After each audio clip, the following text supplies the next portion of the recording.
ο όρκος των ταγμάτων ασφαλείας. Ορκίζομαι εις των Θεών των Άγιων του των όρκων, ότι θα υπακούω απολύτως εις τας διαταγάς του ονοτάτου αρχηγού του γερμανικού στρατού Αδόλφου Χίτλερ.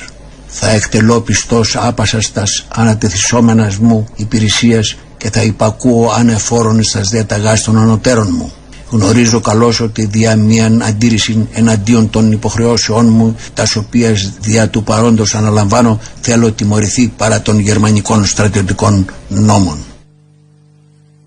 Ο όρκος των ανταρτών του Ελλάς. Εγώ, παιδί του ελληνικού λαού, ορκίζομαι να αγωνιστώ πιστά στις τάξεις του Ελλάς για το διώξιμο του εχθρού από τον τόπο μας, για τις ελευθερίες του λαού μας, και ακόμα να είμαι πιστός και άγρυπνος φρουρός προστασίας στην περιουσία και το βιος του αγρότη.